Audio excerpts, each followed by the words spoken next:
Hello friends, कैसे हो आप सभी। काफ़ी दिनों में मिले हैं, एक हफ्ते से मैं वीडियो नहीं बना पा रहा था। आज आया 6th क्लास का एक वीडियो बनाते हैं। तो देखो भाई, अलजेब्रा पढ़ेंगे आज, इंट्रोडक्शन टू अलजेब्रा। ठीक है, अलजेब्रा कौन सी क्लास के लिए है? ये 6th क्लास के लिए है भाई, क्लास 6 के लिए। अगर किसी को बेसिक नहीं आता तो वो भी इसको देख सकता है, बिल्कुल अच्छे से आराम से कर सकता है। तो अलजेब्रा में हम क्या पढ़ेंगे, इसमें दो पार्ट हैं, इंट्रोडक्शन टू अलजेब्रा और दूसरा अलजेब्रिक एक्सप्रेशंस। तो पहले जो हम पढ़ रहे हैं वो पढ़ेंगे इंट्रोडक्शन टू अलजेब्रा। अलजेब्रा का इंट्रोडक्शन यानी उसके अंदर होता क्या क्या है। तो सबसे पहले देखो, यूनिट डायग्नोस्टिक टेस्ट। भाई इस चैप्टर के अंदर आप क्या क्या समझने की कोशिश करोगे। ठीक है, जैसे ये क्वेश्चन दिए हुए हैं भाई, इस तरह के क्वेश्चंस पूछे जाएंगे और इनके आप आंसर दे सकते हो। A boy runs 10 round in school. एक लड़का 10 चक्कर काटता है स्कूल में।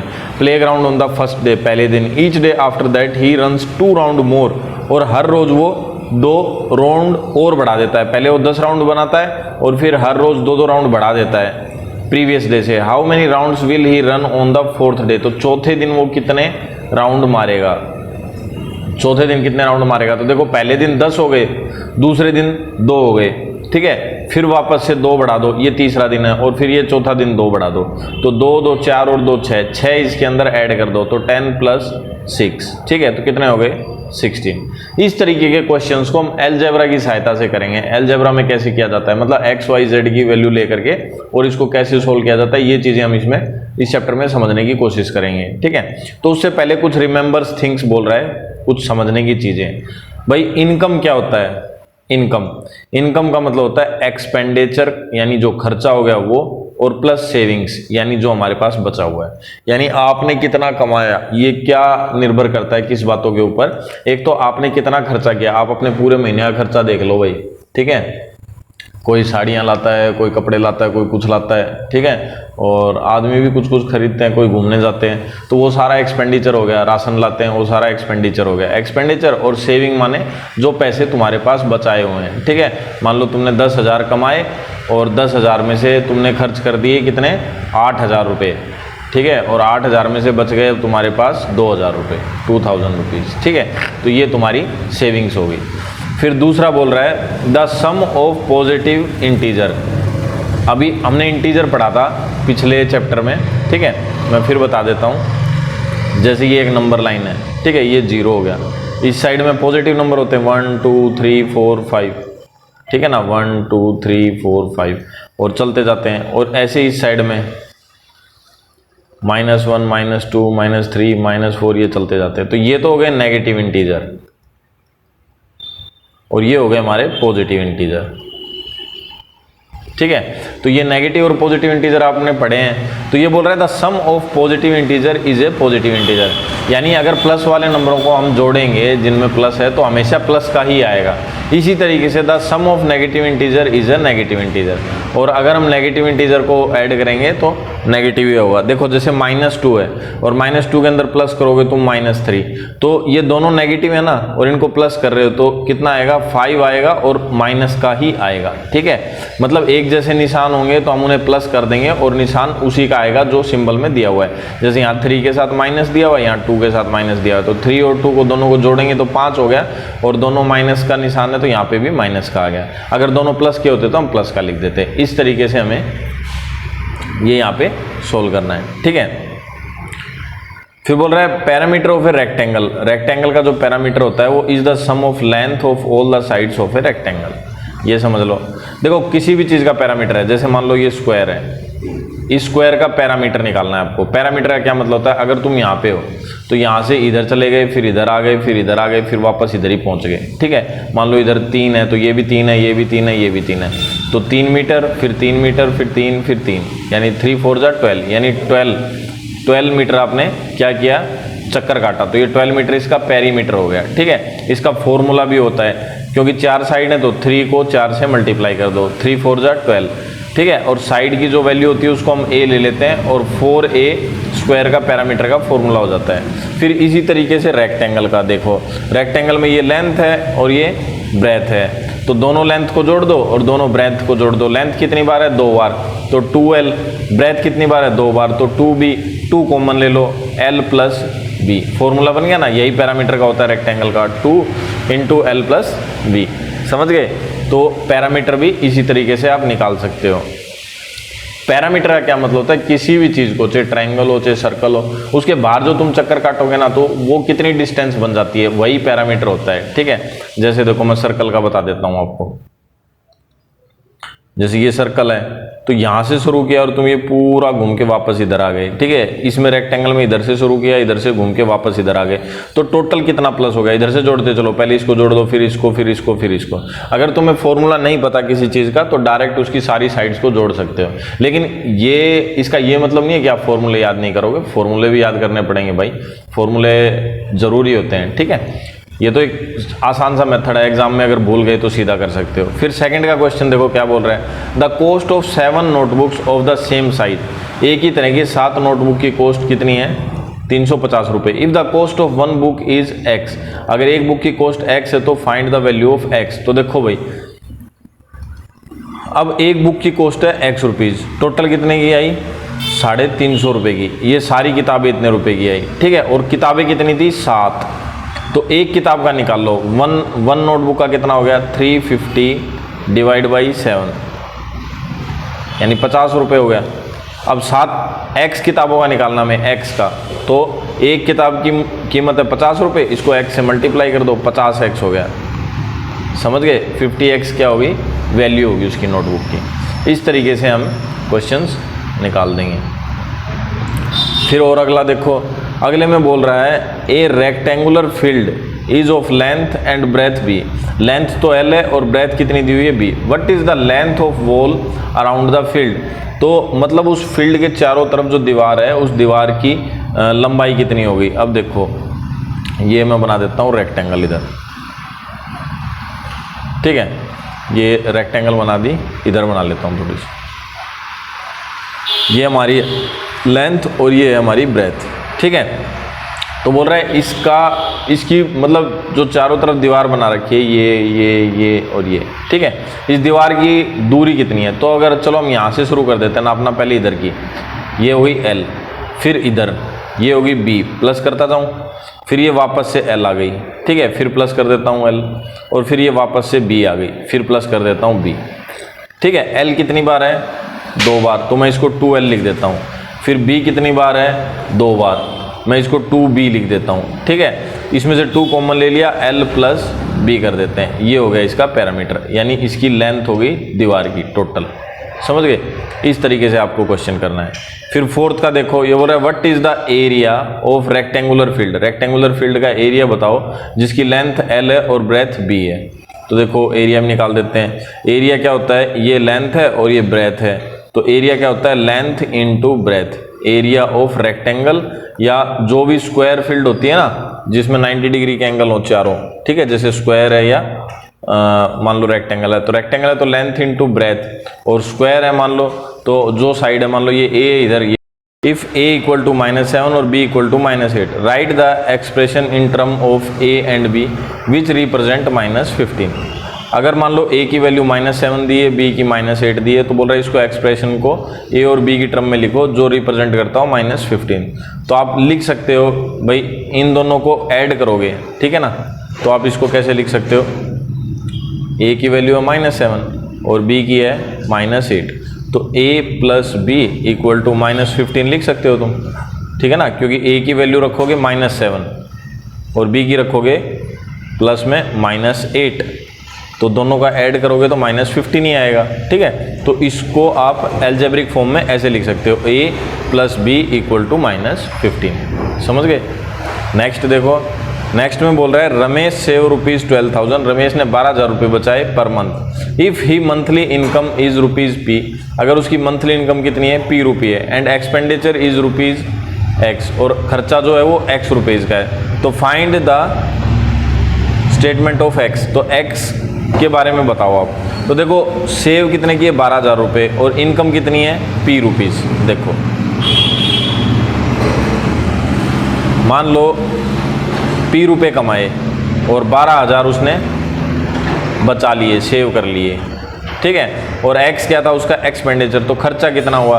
तो देखो जो सैलरी है उसमें से जो बचा है वो माइनस कर दो, बाकी सारे खर्च कर दिए उसने, यानी p में से 12,000 माइनस कर दो तो इक्वल टू एक्स की वैल्यू आ जाएगी। समझ गए? इस तरीके से आप निकाल दोगे।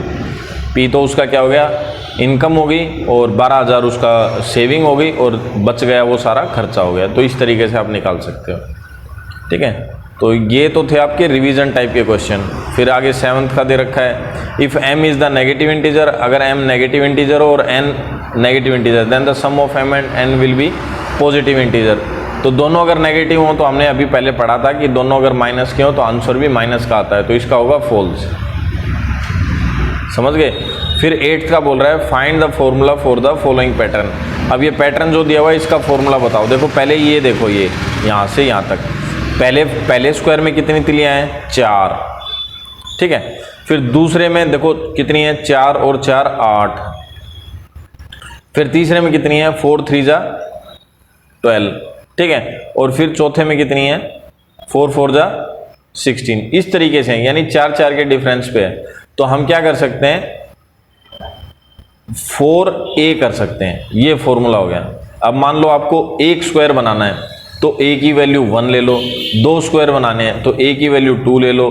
3 स्क्वायर बनाने हैं तो a की वैल्यू 3 ले लो। मान लो अब आपको ये 3 स्क्वायर वाले बनाने हैं, तो हमें पता चल जाएगा कितनी तिलियाँ लगी हैं। कैसे, 4 × 3 कितनी होगी, 12। a की जगह हमने 3 ले लिया। ठीक है, तो 12 हो गए। अब इसमें गिन लो तुम, 12 तिलियाँ होंगी, 1 2 3 4 5 6 7 8 9 10 11 12 हो गई ना। तो फॉर्मूला क्या बन गया हमारा, 4a। इस तरीके से हमें फॉर्मूला बना, ये दिखा भी रखा है नीचे, तो आगे आप भर सकते हो। अब 6 स्क्वायर बनाने हैं, तो फॉर्मूला अपना है 6a। a की जगह क्या रखोगे, 4a, और a की जगह क्या रखोगे, 6। ठीक है ना, फॉर्मूला मैंने 4a बनाया था ना, ये रहा। अब 6 की वैल्यू रखोगे a की जगह, तो 4 × 6 कितना हो गया, 24। तो इस वाले बॉक्स में भर दोगे तुम 24। फिर 10 × 4, 10 4 जा 40, 20 × 4, 4 2 जा 8, 80। यहाँ 400 आ जाएगा, और x का है तो 4x आ जाएगा। समझ गए? 4 से मल्टीप्लाई करते चले जाओ। तो इस तरीके से ये करना था। अब आ गया हमारा चैप्टर का मतलब वो तो था थोड़ा समझने के लिए क्या क्या इस चैप्टर में आ सकता है, तो उसके बारे में थोड़ा रिवीजन सा था। अब इंट्रोडक्शन टू अलजेब्रा, अलजेब्रा के अंदर क्या क्या चीज़ें वो हम पढ़ेंगे। तो ऑब्जेक्टिव्स, मतलब इस लेसन को पढ़ने का हमारा उद्देश्य क्या है, हम क्यों पढ़ना चाहते हैं इस लेसन को। ये बोल रहा है, ये चैप्टर पढ़ने के बाद define and give example of variable, constant, algebraic expressions. आप बता सकोगे कि वेरिएबल क्या होता है, कांस्टेंट क्या होता है, अलजेब्रिक एक्सप्रेशन क्या होता है। यहाँ पे 3 क्वेश्चन बन गए आपके। समझ गए? आपसे कोई पूछे वेरिएबल क्या होता है, कांस्टेंट क्या होता है, अलजेब्रिक एक्सप्रेशन क्या होता है, तो वो आप बता सकते हो ये लेसन पढ़ने के बाद। फिर बोल रहा है frame algebraic expression from given situation. एक इक्वेशन बनाना सीखेंगे अलजेब्रिक में, यानी a b c वाली जो होती है ना, उसमें हम इक्वेशन बनाना सीखेंगे। तो एक ये इक्वेशन बनाना सीख लिया हमने। फिर recognise algebra as a generalisation of situation involving arithmetic. वही है, इक्वेशन बना के उसको सोल्व करना भी सीखेंगे। पहले वाले में तो इक्वेशन बनाएंगे, और इसमें इक्वेशन के साथ साथ हम उसको सोल्व करना भी सीखेंगे। फिर नेक्स्ट क्वेश्चंस में आ जाएगा, हम टर्म्स के बारे में पढ़ेंगे। कोफिशिएंट क्या होता है वो समझेंगे, मोनोमियल, बाइनोमियल, ट्राइनोमियल, मल्टीनोमियल और पॉलिनोमियल। ठीक है, ये सारी चीज़ें सीखेंगे। तो कितने क्वेश्चन और बन गए, 1 2 3 4 5 6 7 क्वेश्चन ये बन गए।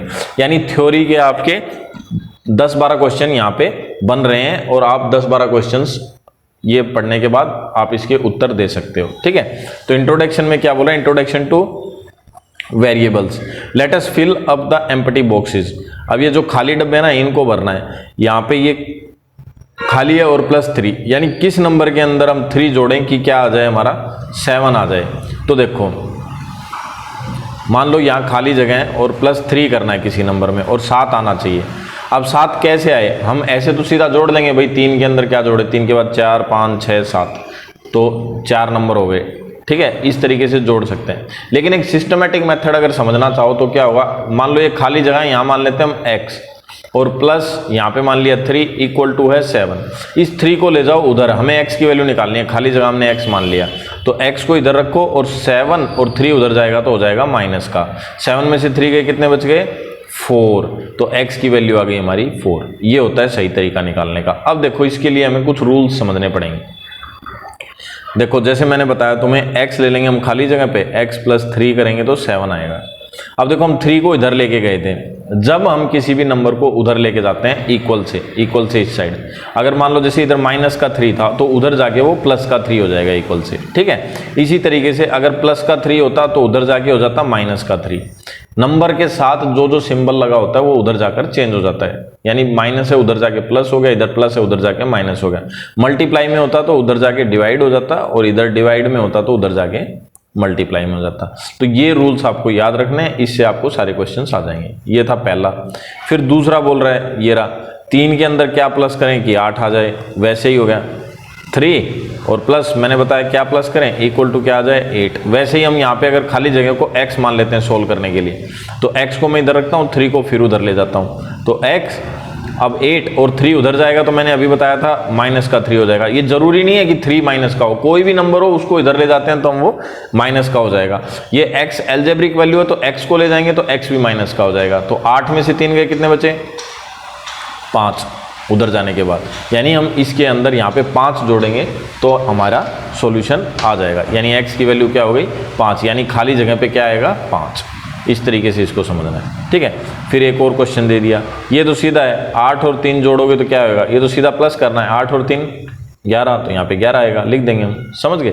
तो इस तरीके से हम चीज़ों को लिखेंगे और उसको एक्सप्लेन करेंगे। फिर नेक्स्ट क्वेश्चन में क्या बोल रहा है भाई, let us write this problem a little differently. बोला इन प्रॉब्लम्स को कुछ अलग तरीके से दिखाओ। Cost of A pen plus ₹3 is equal to 7। कॉस्ट ऑफ ए पेन, अब देखो हम क्या करते हैं, मान लो भाई तुम्हारे पेन की कॉस्ट है x रुपीज़, क्योंकि हमें पता ही नहीं तो हम x रुपीज़ मान लेते हैं। कॉस्ट ऑफ अ पेन, ठीक है, cost of A pen plus ₹3 is equal to 7 और प्लस ₹3 इक्वल टू 7। हम यहाँ पे लिख सकते हैं let a cost of pen. Let माने होता है चलो मान लेते हैं कीमत एक पेन की कितनी x रुपये। अब हमने x लिया कॉस्ट ऑफ ए पेन और प्लस कर दिया उसके अंदर 3 क्वेश्चन के हिसाब से, और x प्लस 3 इक्वल टू आ गया हमारा 7। तो ये हमारी हो गई इक्वेशन। इस तरह की इक्वेशन बनाना हम सीखेंगे इस चैप्टर में, ठीक है। फिर बोल रहा है after paying the cost of a book, यानी एक बुक की कीमत देने के बाद Sachin is left with ₹3। Sachin के पास 3 रुपये बच गए from his pocket money of 8 rupees, 8 रुपये की उसकी पॉकेट मनी में से। अब देखो ऐसे ही मान लेते हैं इसको भी। अब इसको मान लो भाई let the cost of book, book की कीमत कितनी मान लेते हैं x रुपये मान लेते हैं, ठीक है। अब उसके पास उसकी पॉकेट मनी कितनी थी 10 रुपये, कितनी थी ना 10 ही थी ना, पॉकेट मनी कितनी थी 8 रुपये। 8 रुपये उसकी पॉकेट मनी थी और उसमें से 3 रुपये उसके पास बच गए, ठीक है। ये देखो भाई अब उसके पास थे 8 रुपये, काट देता हूँ इधर लिख देता हूँ, 8 रुपये थे। 8 रुपये में से उसने x रुपये की किताब ले ली, तो माइनस कर दें x रुपये। 8 में से x की उसने किताब खरीद ली, x माइनस कर दी। अब उसके पास कितने बचे 3 रुपये। ये बोल रहा है कि किताब खरीदने के बाद उसके पास बच रहे हैं 3 रुपये। तो ये दूसरी इक्वेशन बन गई। इस तरीके से हम दूसरी इक्वेशन बना लेंगे, ठीक है। फिर देखो आगे एक और क्वेश्चन दिया हुआ है, जिल हैड 8 टॉफ़ी। जिल के पास कितनी है 8 टॉफ़ियाँ हैं। And her brother gave her 3 मोर, और उसके भाई ने उसको 3 और दे दी। हाउ मेनी टॉफ़ी डज जिल हैव नाउ। अब जिल के पास कितनी टॉफ़ी हो गई, तो सीधा जोड़ देंगे इस तरह के क्वेश्चन को, तो 8 और 3 11, ठीक है। अब जो ऊपर क्वेश्चंस थे ना उसी को इन्होंने इस स्टेटमेंट के हिसाब से सोल्व करके दिखाया है। तो अननोन का क्या मतलब हो गया, जिस नंबर को हम नहीं जानते उसको हम मान लेते हैं x और उसी को हम सोल्व करते हैं। अननोन, यहाँ पे एक टर्म आ गई, अननोन का क्या मतलब हो गया, जिस नंबर को हम नहीं जानते उसको हम अननोन नंबर बोलते हैं, ठीक है। अब यहाँ पे जो समझने वाले हैं वो देखते हैं। लिटरेली नंबर कौन से होते हैं, when we use letter to denote numbers we call them literal number, ठीक है। लिटरल नंबर का क्या मतलब है, जैसे हम a b c d x y z ये वैल्यू लेते हैं ना किसी नंबर की जगह, तो उसको हम लिटरल नंबर बोलते हैं। Literal number are generally referred as a variable, इसे हम वेरिएबल भी बोलते हैं, ठीक है। और वेरिएबल वो हो गए और एक हो गया कांस्टेंट नंबर। देखो मैं बता देता हूँ, जैसे मैंने लिखा अब यहाँ पे 3x + 7 = 15। अब ये तो हो गया लिटरल जिसे हम वेरिएबल बोलते हैं, आपको वेरिएबल याद रखना है, ठीक है। यानी जो लिटरल वैल्यू होती है X Y Z A B C D, उसको हम क्या बोलते हैं, वेरिएबल। और बाकी जो बच गए जैसे 3, 7 और 15 ये नंबर बच गए, इनको बोलते हैं हम कांस्टेंट। क्या बोलते हैं, कांस्टेंट टर्म। ठीक है, तो एक लिटरल हो गया और एक कांस्टेंट हो गया, दो चीज़ें मैंने आपको समझा दी। फिर इसके कुछ एग्जांपल्स दे रखे हैं ताकि आपको और चीज़ें समझ में आ जाएं। ठीक है, फिर हम एक्सरसाइज करेंगे, उससे पहले छोटी मोटी चीज़ें और समझ लेते हैं। वेरिएबल मैंने आपको बता दिया, ठीक है ना, जैसे यहाँ पे इसने ये n वेरिएबल लिया है इस क्वेश्चन में, इस तरीके से आप कुछ भी ले सकते हो। ये बोल रहा है let a find a rule, एक रूल बनाओ to have the number of tiles required to make a pattern to join given below. भाई इस टाइल को जोड़ने के लिए कोई पैटर्न बनाया हुआ है, उसको आप फाइंड करो। देखो जैसे एक टाइल जोड़ने के लिए 0, फिर 2 टाइल जोड़ने के लिए 1 गैप है ये रहा, ठीक है, फिर 3 टाइलों को जोड़ने के लिए 2 गैप हैं, एक ये हो गया, जैसे ये फर्स्ट सेकंड थर्ड 3 टाइल हो गए ना, तीनों को जोड़ने के लिए। 4 टाइलों को जोड़ने के लिए 3 गैप हैं और 5 टाइलों को जोड़ने के लिए 4 गैप हैं।